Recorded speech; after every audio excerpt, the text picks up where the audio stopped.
Ainda bem que eu não entrei, então. Não, mas Foi é, muito bom. é a realidade que nós vamos ter que passar, né? É, Mas sei. falaram bastante do Daniel aí, né? E esses últimos tempos eu convivi bastante com o Daniel, né? Sei das dificuldades que ele É, passou, até aqui na igreja de São Miguel, né? Na presbiteriana, mas ele nunca esmoreceu, né? Então ele sempre foi aquela vitalidade, um servo de Deus muito fiel, né? Veio na minha igreja umas 3 vezes e foi lá na minha oficina, a gente conversou bastante, então ele era uma pessoa assim bem presente na minha vida nesses 3 anos atrás aí, depois que a gente estava mais distante. Mas eu vou cantar um hino que fala sobre o céu, né? O Fafá estava falando aí sobre Apocalipse, esperando a morte, né, para ir para o céu. Todos Isso. nós estamos. É um hino até que ele parece triste, mas ele traz a realidade do que nós esperamos do céu. Inclusive, esse hino eu gosto de cantar com a minha irmã, né? Eu até gostaria que ela tivesse vindo aqui hoje, que a gente canta em dueto. Eu nem sei se eu acerto a voz sozinho, porque ele tem umas voltas, mas ele traz uma letra de esperança e de certeza de que nós vamos ter no céu, né? Daquele que nós acreditamos. A gente conhece a música. Inclusive, meu pai e minha mãe gostavam muito dessa música. Não sei quem conhece, ela é bem antiga. E nós até cantamos no velório do meu pai, né? Porque ele gostava demais da letra. Vamos ver se dá para eu cantar aí.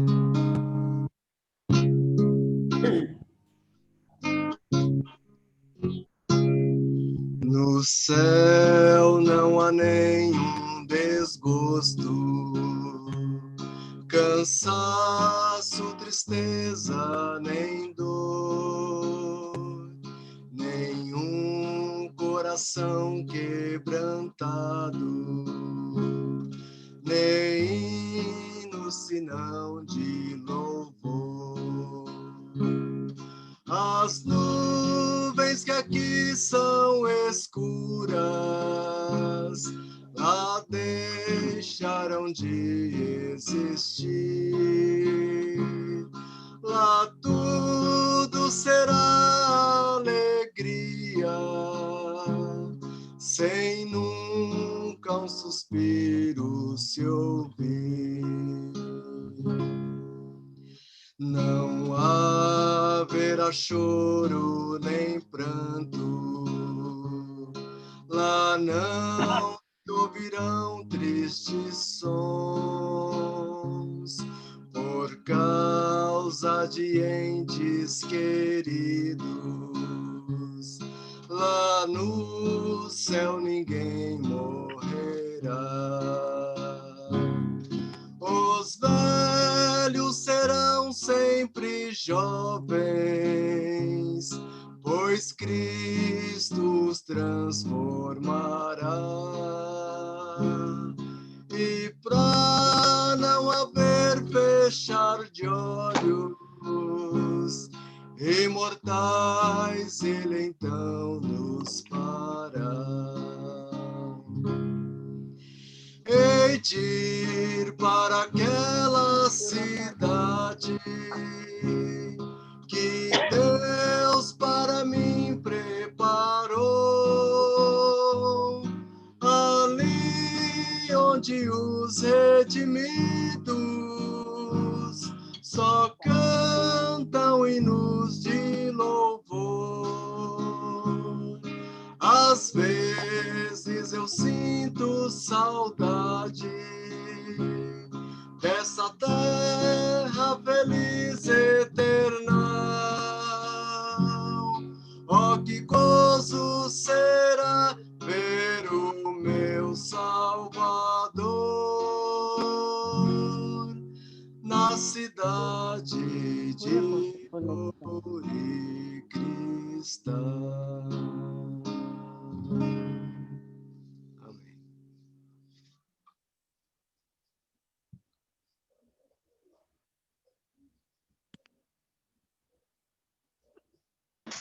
Paulinho, pode orar pelo Fafá?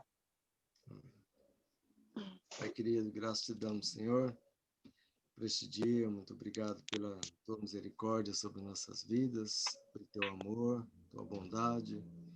Obrigado pela salvação que encontramos em Cristo Jesus. E obrigado também pelo privilégio de estarmos aqui mais uma vez, com saúde, para podermos compartilhar esses momentos tão felizes em nossas vidas. Que o Senhor possa agora, com o teu Santo Espírito, estar dirigindo teus servos, pastor Josafá, para que a mensagem que ele preparou possa vir de encontro aos nossos corações, possamos tirar, ó Pai, de lição para cada um de nós, para podermos viver cada dia melhor perante a tua presença. Em nome de Jesus, nós oramos hoje e sempre. Amém. Muito bem. Nós vamos hoje, então, terminar o capítulo 9, que é a sexta trombeta. Falamos a quinta, agora é da sexta trombeta. E vamos ver que ela aumenta, ela tem um componente mais grave, porque é assim que se sucede no Apocalipse, é um paralelismo progressivo. Mas com lições, eu acho, preciosas. Vamos ouvir aqui a leitura, que é Apocalipse 9, começando com o verso de número 13. O sexto anjo tocou a sua trombeta, e ouvi uma voz que vinha das 4 pontas do altar de ouro que estava diante de Deus, a qual dizia ao sexto anjo que tinha a trombeta: solta os 4 anjos que se acham presos junto ao grande rio Eufrates. E foram soltos os 4 anjos que haviam sido preparados para aquela hora e dia e mês e ano, a fim de matarem a terça parte dos homens. O número dos exércitos dos cavaleiros era de 2 miríades de miríades, pois ouvi o número deles. E assim vi os cavalos nesta visão. Os que sobre eles estavam montados tinham couraças de fogo e de jacinto e de enxofre, e as cabeças dos cavalos eram como cabeças de leões, e das suas bocas saíam fogo, fumaça e enxofre. Por estas 3 pragas foi morta a terça parte dos homens, isto é, pelo fogo, pela fumaça, pelo enxofre que saíam das suas bocas. Porque o poder dos cavalos estava nas suas bocas e nas suas caudas, porquanto as suas caudas eram semelhantes a serpentes e tinham cabeças, e com elas causavam dano. Os outros homens que não foram mortos por estas pragas não se arrependeram das suas obras, ou das obras das suas mãos, para deixarem de adorar os demônios, os ídolos de ouro, de prata, de bronze, de pedra, de madeira, que nem podem ver, nem podem ouvir, nem andar. Também não se arrependeram dos seus homicídios, nem de suas feitiçarias, nem de sua prostituição, nem dos seus furtos. E Deus, por sua graça, queira nos abençoar, iluminando a nossa mente para compreendermos a palavra de Deus. Olha, o tema desta trombeta é: demônios são convocados para julgar, endurecer os incrédulos, assegurando para eles a punição final de alguns que, pelo engano até a morte, eles serão julgados, deixando outros ao engano e à impenitência, quer dizer, ao endurecimento do coração. Na verdade, o tema do Apocalipse resume-se na soberania do Senhor Jesus Cristo sobre o mundo em favor da sua igreja, no julgamento que ele há de fazer, utilizando demônios, porque eles mesmos serão também, por último, julgados.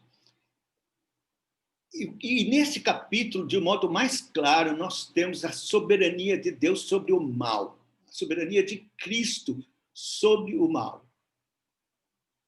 e sobre o juízo, sobre os homens, sobre os reinos, e sobre a terra, especialmente sobre o Satanás e todas as suas hostes. É muito interessante observar isso. Então, vamos ver. No primeiro verso, começa assim: o sexto anjo tocou sua trombeta, ouvi uma voz que vinha das quatro pontas do altar de ouro que estava diante de Deus.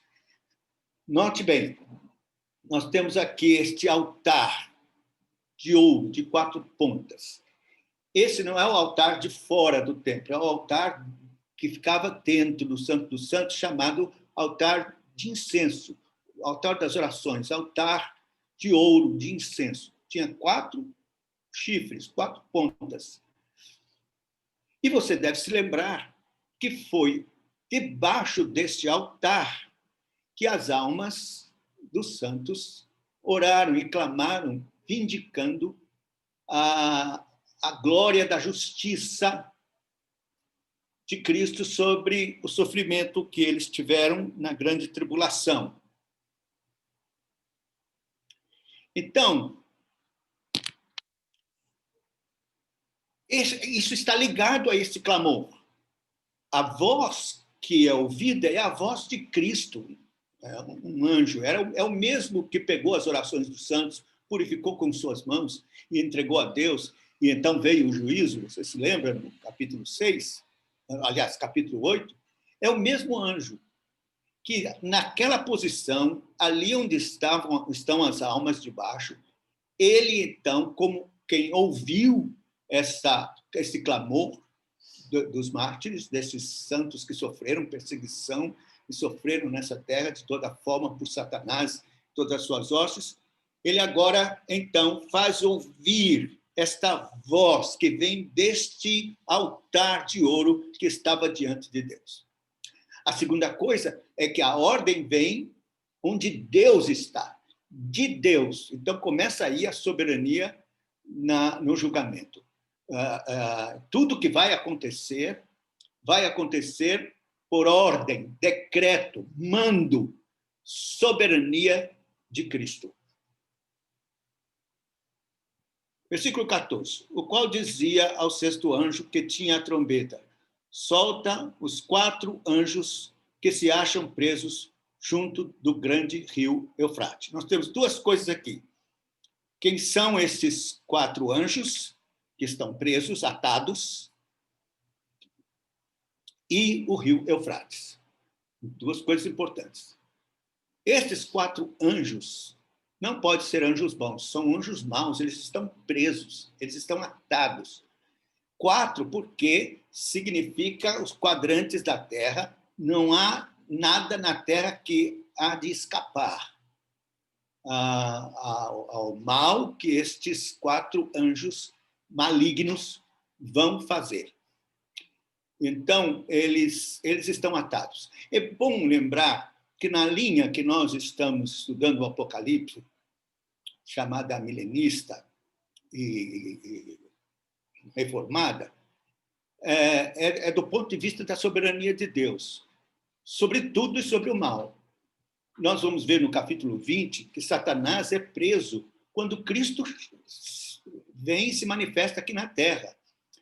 Cristo venceu o valente, amarrou o valente, que é o diabo. E isto não significa que ele não pode fazer mais nada. Claro, ele faz acorrentado, sob o domínio de Cristo. O diabo cumpre a sua obra maligna para cumprir o propósito de Cristo e o seu plano glorioso aqui para a sua igreja, para a sua glória, para a sua igreja e para o juízo. Então, esses anjos que estavam atados pelo próprio Deus são desatados por Deus e a mando dele saem agora para realizar este trabalho terrível de juízo. Devemos lembrar que a Bíblia fala que Satanás será solto por um pouco tempo nos últimos dias. Está escrito, nós vamos ver isso. Então, isso está de acordo com isso nesse momento. É claro que isso está mais no futuro, embora a gente já saiba que Satanás está agindo em suas hostes terrivelmente, mas vai piorar. Esses 4 anjos, eles têm, sob o controle deles, demônios terríveis, muito mais terríveis do que os gafanhotos da última trombeta. Outra coisa que temos aqui é o rio Eufrates. É importante o rio Eufrates, porque o rio Eufrates é colocado, claro, metaforicamente aqui, mas nós temos que, eu já disse, toda a imagem simbólica, metafórica do Apocalipse tem que ter seu suporte no Antigo Testamento. E o rio Eufrates nós temos aqui. Eu vou procurar ler alguns textos sobre o rio Eufrates para você ver a importância disso. Vamos começar com Gênesis, no capítulo de número... Gênesis, capítulo de número 15.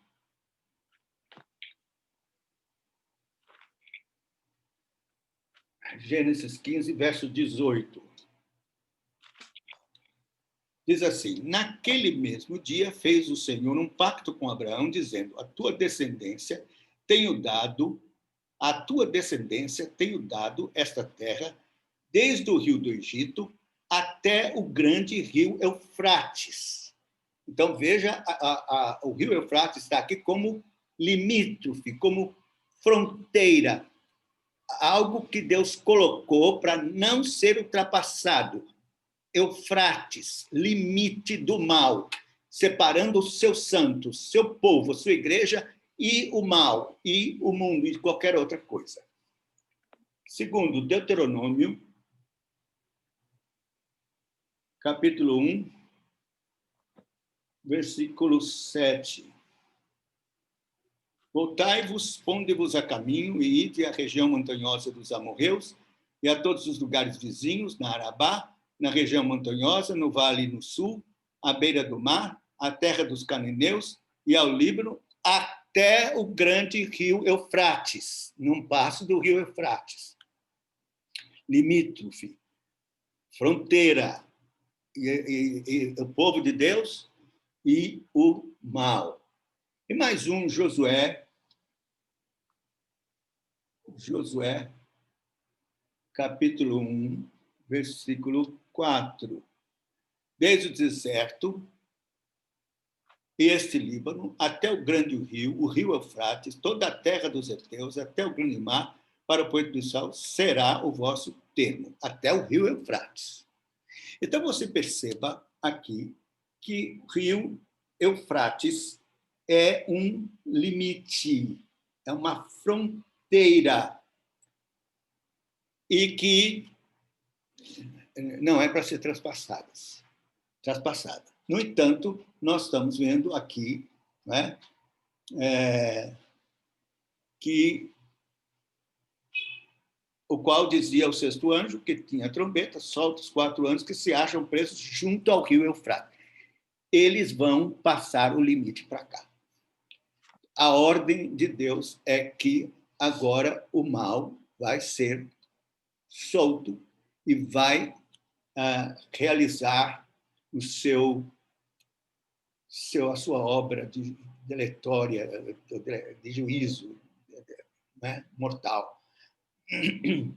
Veja a soberania de Deus. Deus colocou um limite.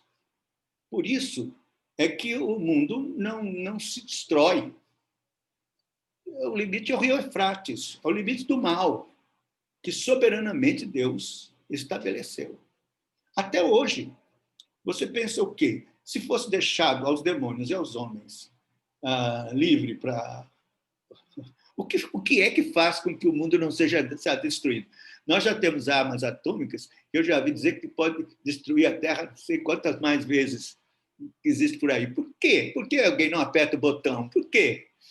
O rio Eufrates. Deus não deixou ainda. É ele quem domina. Então, não pense que está à deriva. Não. Deus tem um limite para o mal. Mas, nesse dia, esse limite será ultrapassado por ordem, soberania do Senhor.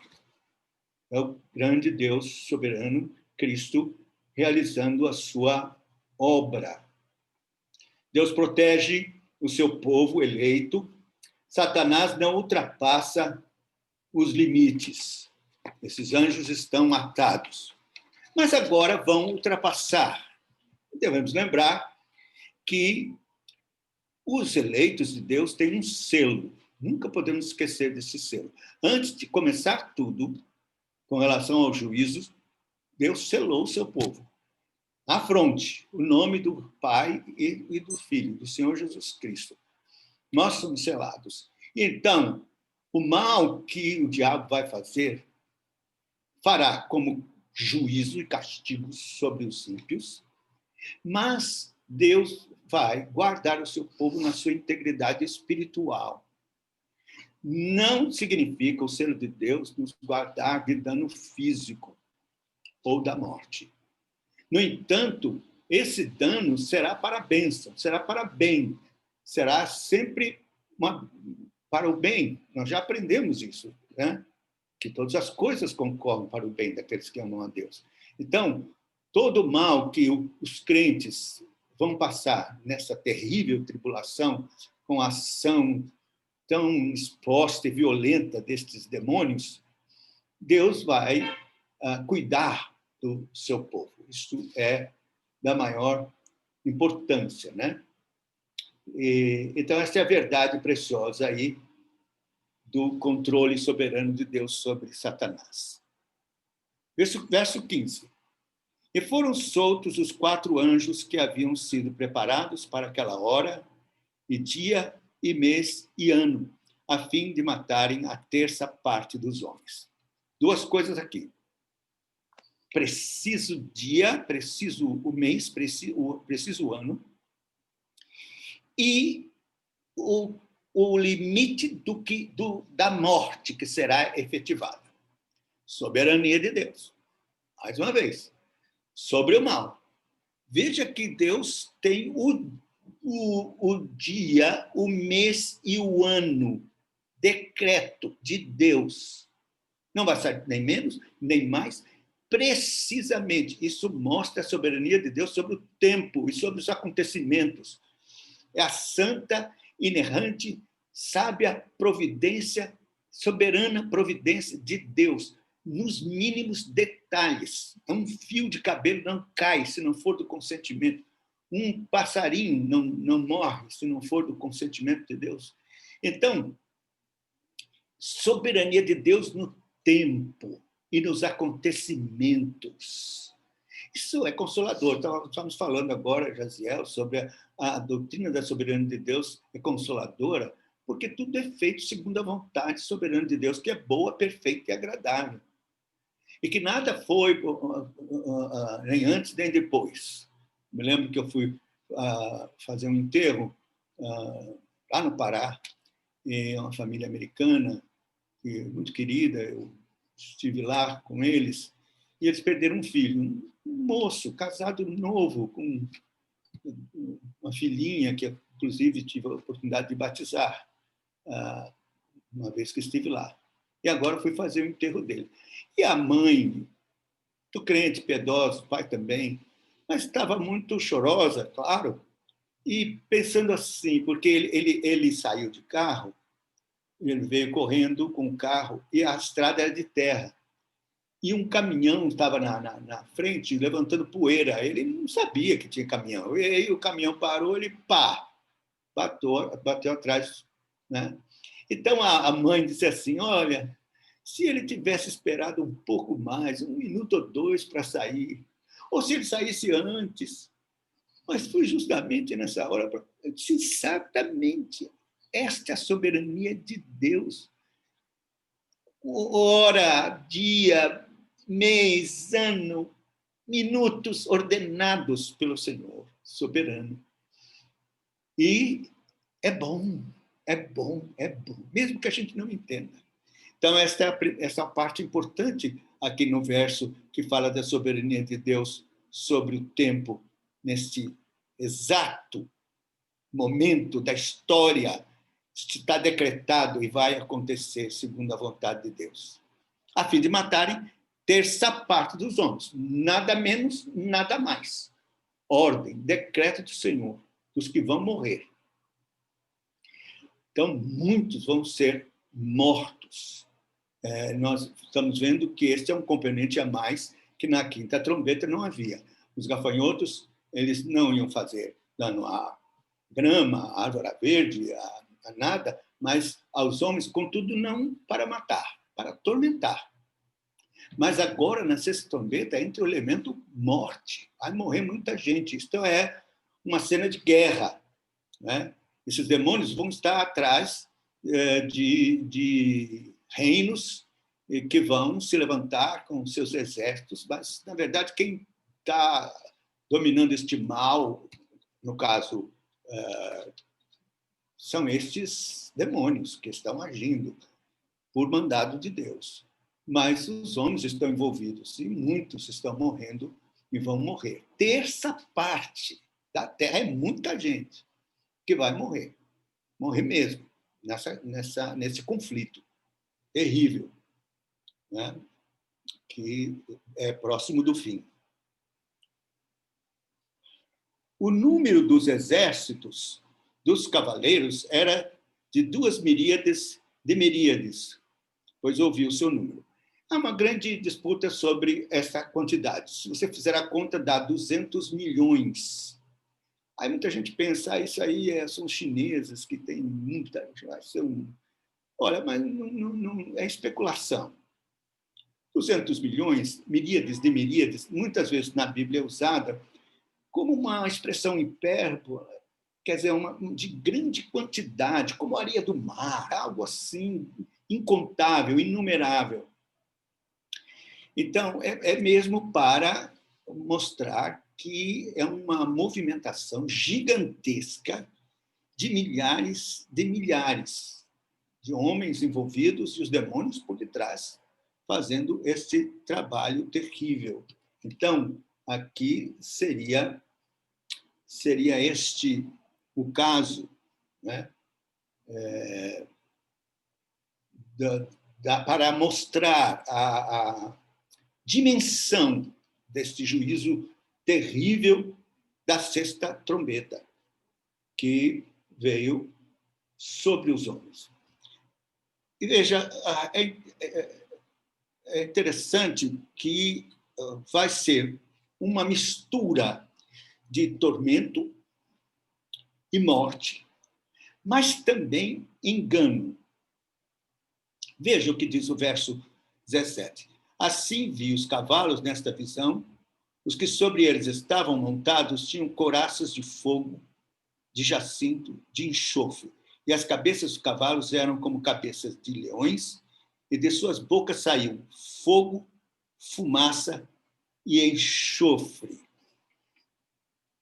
Veja que são 3 flagelos específicos que estão registrados nas couraças dos cavaleiros, mas também na boca dos cavalos, que tinham cabeças como de leões. Bem, os cavaleiros são os demônios. E eles, então, se apresentam com esse aspecto nas suas couraças: fogo, jacinto e enxofre. Jacinto tem também uma ideia de sulfur, algo que provoca fumaça. Então, fogo, fumaça e enxofre, que é a mesma coisa que sai da boca dos cavalos: fogo, fumaça e enxofre. Bom, são elementos também comuns de juízo no Velho Testamento. Então, certamente, isso não foi solto assim. Esses juízos estão ligados. Veja, por exemplo, o capítulo 14 aqui de Apocalipse, no verso de número 10. Também o tal beberá do vinho da ira de Deus, que se acha preparado sem mistura, no cálice da sua ira, e será atormentado com fogo e enxofre diante dos santos anjos, diante de Deus. Veja, fogo e enxofre serão atormentados. Então, novamente, essas 2 coisas aqui estão colocadas como juízo, como juízo. No capítulo 21,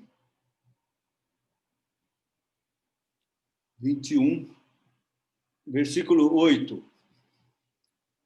Mas, quanto aos medrosos, aos incrédulos e aos abomináveis, aos homicidas, aos adúlteros, aos feiticeiros, aos incrédulos, todos os mentirosos, sua parte será no lago que arde com fogo e enxofre, que é a segunda morte. Juízo. Então, você veja esses elementos. Então, também, se você voltar um pouco do 19, versículo 20.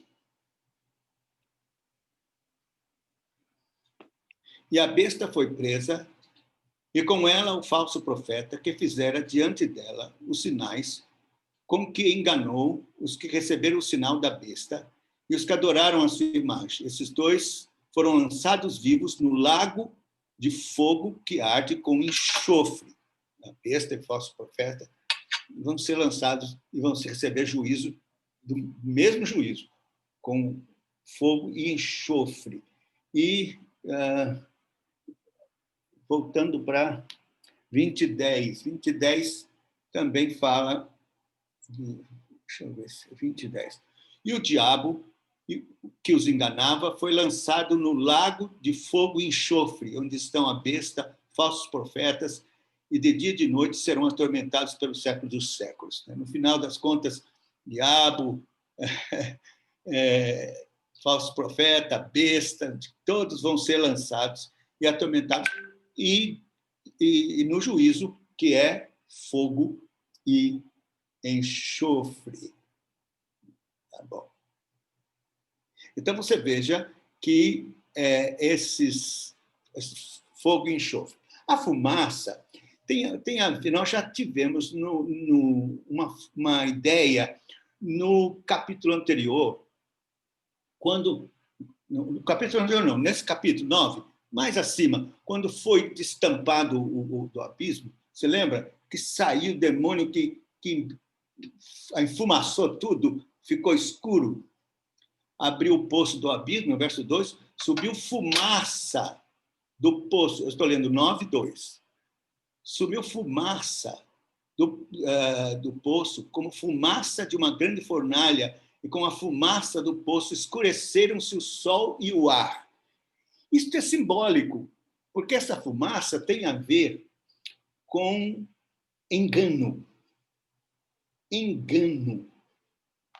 E é interessante que sai da boca dessa serpente, que ela tem um rabo como uma serpente. Nós vamos ver ainda a serpente aqui, daqui a pouco, que é Satanás.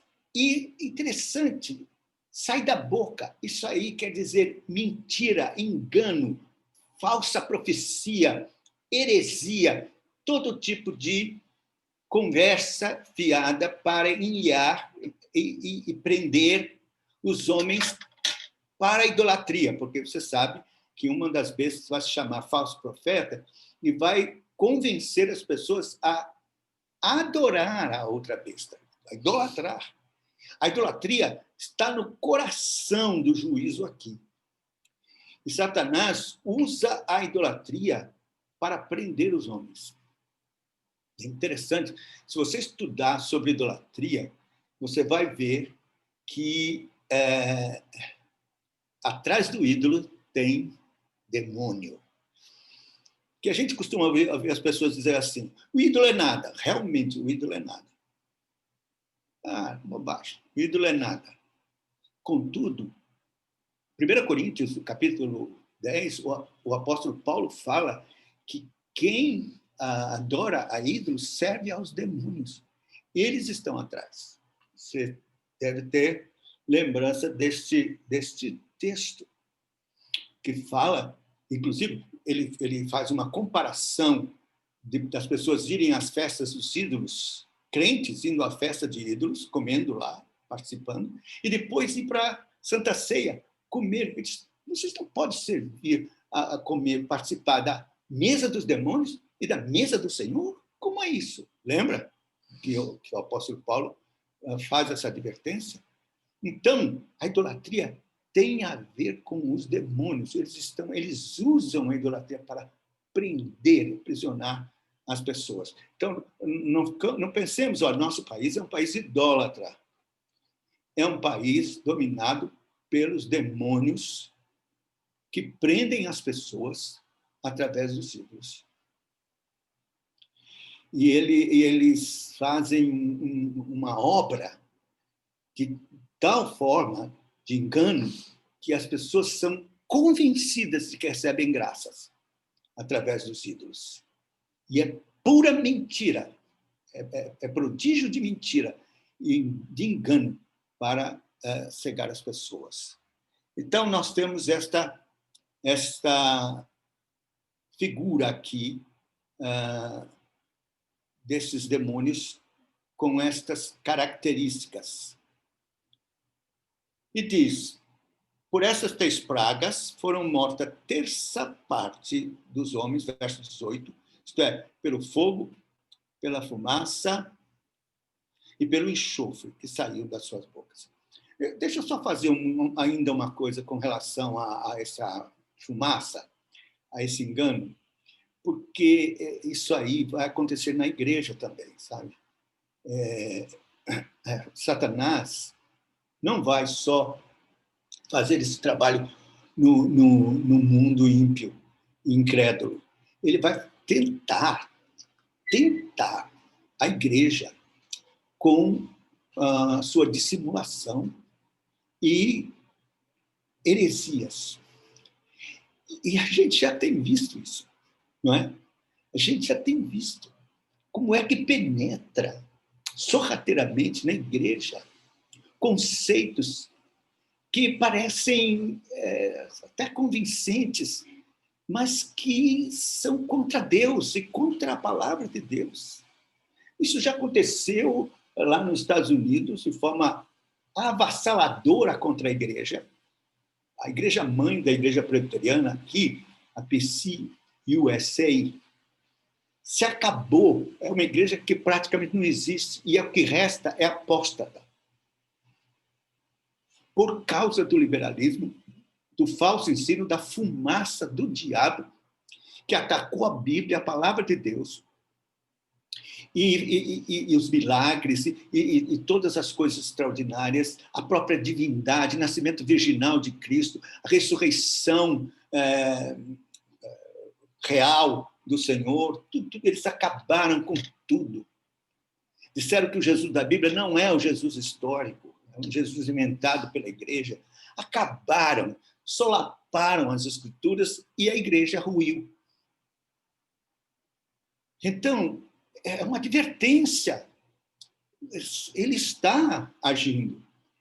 Você veja, com facilidade nós fugimos da simplicidade de Cristo, do evangelho tão simples, da cruz, do sangue, do poder da pregação da cruz para mudar, transformar, regenerar, salvar vidas. Nós queremos acrescentar outras coisas na pregação do evangelho, e os homens ficam inventando, mas isso está da parte de Satanás. Nós temos que tomar cuidado. E outras coisas que vão surgindo e que não se sustentam segundo a verdade conforme ela é em Cristo Jesus. Então, cuidado com isso. Isso é parte do trabalho da serpente, né? que tem sua cauda como de serpente. Olha aqui o verso 19. Porque o poder dos cavalos estava nas suas bocas, nas suas caudas, porquanto as suas caudas eram semelhantes a serpentes e tinham cabeças, e com elas causavam dano. Serpente. Sempre assim que Satanás é qualificado no Apocalipse. A serpente. Né? O dragão, a serpente. E lembrar que foi com a cauda dele que ele arrebanhou miríades de anjos, né? Um serpente.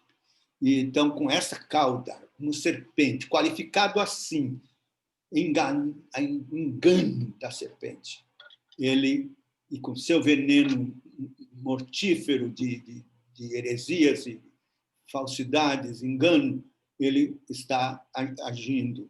Então, Deus vai permitir que ele amplie no fim o seu trabalho, será terrível. E nós, como crentes, não sabemos qual é esse dia e mês e ano, temos que estar alertas. E preparar a igreja, porque já que estamos aí, quem sabe são outros que vão enfrentar isso, prepará-los, tirar da cabeça deles que não vão passar pela grande tribulação. Vão sim. Tenha que se consagrar, tenha que orar, jejuar, buscar Deus, encher-se do Espírito Santo. Porque não é qualquer crente que vai buscar ser selado mesmo por Deus para enfrentar essa hora difícil que o mundo vai passar e a igreja também. Então, buscar o Senhor. Esta é a hora de buscar o Senhor. É hora de se arrepender. Né?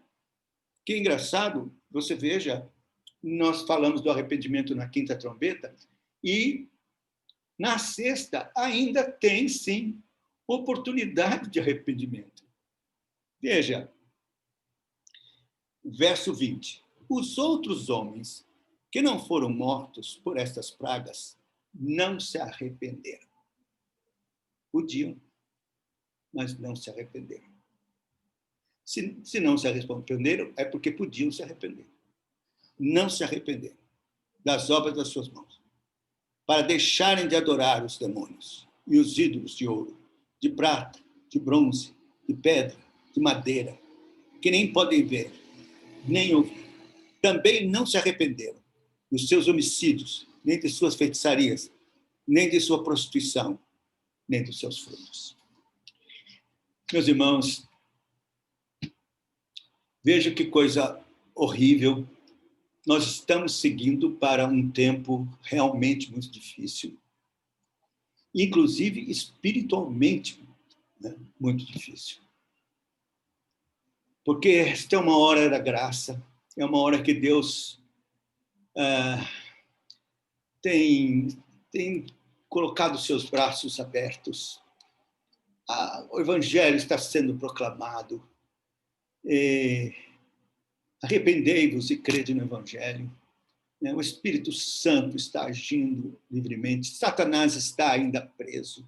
Não pode enganar as nações como ele gostaria de fazer, ele queria fazer, e nem impedir que se convertam. Esta é uma hora oportuna de arrependimento. Porque vai chegar um momento em que nem tribulação, tormento, morte, angústia vai fazer nada. Aliás, não faz mesmo. Tribulação, angústia, todas essas coisas, mortes, não tem poder de produzir arrependimento. Deus pode usar essas coisas quando Ele quer dar arrependimento. Arrependimento é um dom de Deus. Nós temos muitos versos nas Escrituras que provam isso. Foi Deus quem concedeu arrependimento a Israel. Atos 5:31. Foi Deus quem concedeu arrependimento aos gentios. Atos 10:11. É Deus quem, por sua bondade, nos conduz ao arrependimento. Romanos 4:2 ou 2:4. É Ele quem nos conduz ao arrependimento. Também, 2 Timóteo, capítulo 2, versículos 15 e 16, diz que é na expectativa que Deus lhes conceda não só arrependimento, mas retorno à sensatez. Quer dizer, Deus é quem concede o arrependimento. É dom de Deus. Toda essa aflição endureceu o coração. Não se arrependeram. Ficaram com o coração duro. É igual Faraó. Já tinha o coração duro? Piorou com todas as pragas. Assim também. Então, é a graça de Deus. É a graça. Nós temos que ensinar os pecadores a não esperar aflição alguma para ter arrependimento, mas buscar arrependimento aos pés do Senhor, que por sua bondade nos conduz ao arrependimento. Que nós é que temos que nos arrepender. É verdade, essa é a responsabilidade humana, mas é Deus, por sua graça, quem opera no nosso coração, por sua bondade, nos conduz ao arrependimento. Então, isso é uma lição importante, soberania de Deus na salvação. A gente tem que pregar, arrependei-vos, arrependa-se dos seus pecados, falar das ameaças, do juízo, dos ais, dos demônios, de todo o juízo de Deus, mas sabendo que só o Espírito Santo pode fazer com que aquele pecador responda. Por isso nós temos que orar, pregar com graça, pedindo a Deus graça, unção, e orar muito, e pregar com convicção a palavra de Deus, porque a única esperança é que o Espírito Santo use a palavra de Deus e produza arrependimento, que eles retornem para Deus, para Cristo, sejam salvos, antes que venha um grande e terrível dia do Senhor. Só encerrando, dizendo, veja que não se arrependeram dos seus ídolos. Veja que o centro é a idolatria. Lembrando, de novo, que a besta vai fazer com que se adore a outra besta. O falso profeta vai fazer com que se adore a outra besta. Que pode ser tudo, pode ser ídolo, pode ser o mundo, né? Aquilo que ocupar em primeiro lugar o seu coração e a sua devoção e todo o seu esforço e sua vida é o seu ídolo. Mamon, dinheiro, o que for. Ídolos. E o diabo está atrás disso. E veja que ele usa ídolos de ouro, de prata, de bronze, de pedra, de madeira, que nem pode ver, nem ouvir, nem andar. Essa é uma descrição clássica do Velho Testamento sobre idolatria. A que ponto o diabo entenebrece o entendimento espiritual da pessoa para adorar um pedaço de pau. Eu nunca me esqueço que eu li que uma senhora era beata, mas beata, uma das mais beatas de um determinado santo. Uma santa, com aquelas vestes douradas e tal. Mas aí chegou um momento em que eu tinha que se lavar as vestes da santa. E então o padre tinha que escolher as mais fiéis, as mais beatas, para ajudar a fazer esse serviço. Então, essa foi escolhida, ela foi. Aí começou a despir, tira aquela capa, tira outra, tirou tudo, tirou a cabeça de louça, e o que sobrou era um toco. Era um toco. Ela disse, meu pai é um toco. Quer dizer, ela estava entenebrecida, as vestes enganando. Jamais ela podia imaginar que o corpo era um toco, um rústico. Ela disse que saiu de lá decepcionada, arrasada, com aquilo na cabeça. Meu Deus, eu adorando um toco. Mas é isso que Satanás faz. As pessoas não veem, elas são entenebrecidas. E adoram. E nem se arrependem do aí vem.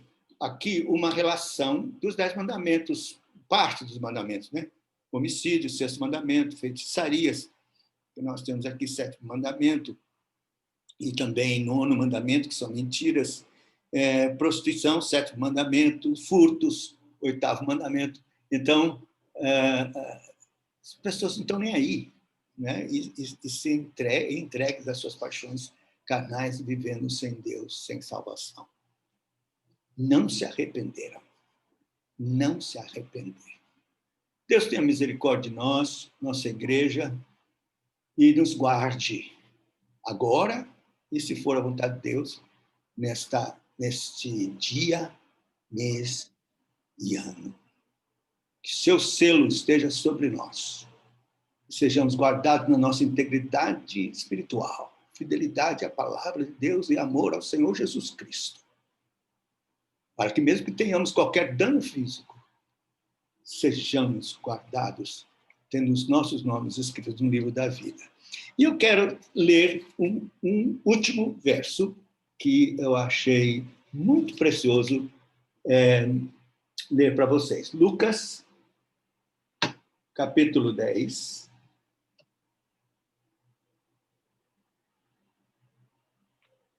Versículo 17 a 20. Voltaram depois os 70 com alegria, dizendo: Senhor, em teu nome até os demônios se nos submetem. Respondeu-lhes ele: Eu via Satanás como raio cair do céu. Eis que vos dei autoridade para pisar serpentes, escorpiões e sobre todo o poder do inimigo. Nada vos fará dano algum. Contudo, não vos alegreis, porque se vos submetem os espíritos. Alegrai-vos antes, por estarem os vossos nomes escritos nos céus. Amém. Deus abençoe.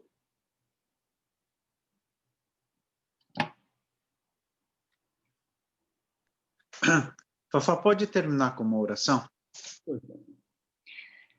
Oh, bondoso Deus, nosso Pai, Todo-Poderoso de Jacó, único e verdadeiro Deus, Criador dos céus e da terra, Criador nosso, Criador das coisas que existem no mundo, e do próprio Satanás e dos anjos, e dominador e Senhor. Enviaste teu bendito Filho para realizar uma obra gloriosa que veio para destruir as obras do inimigo. Ele disse: eu vim para destruir as obras do inimigo. E o fez, derrotando-o, tanto no deserto, com palavra, como na cruz, pisando a sua cabeça, expondo-o à vergonha e ao desprezo. Venceu o inimigo por nós. Morreu, mas ressuscitou, foi assunto aos céus, assentou-se à destra de Deus Pai, governa até que todos os seus inimigos sejam postos por estrado dos seus pés. Ele, que um dia virá com poder para julgar vivos e mortos, julgar as nações com equidade e dar o fim definitivo ao diabo, lançando no lago que arde com fogo e enxofre, com todas as suas hostes, falsos profetas de Cristo. Fim da antiga serpente pelo poder daquele que venceu e que reina para sempre, governa e é Rei dos reis, Senhor dos senhores. A Ele, o Senhor Jesus, seja dada toda a honra e toda a glória. E a tua igreja, Senhor, conforme prometeste, selada por ti mesmo, seja guardada em fidelidade, amor, as Escrituras, a tua palavra, a ti mesmo, a sua grandiosíssima tarefa de pregar o Evangelho. Ó Senhor, sabemos que um dia todo joelho se dobrará e toda língua confessará que Jesus Cristo é o Senhor, para a glória de Deus Pai. Amém.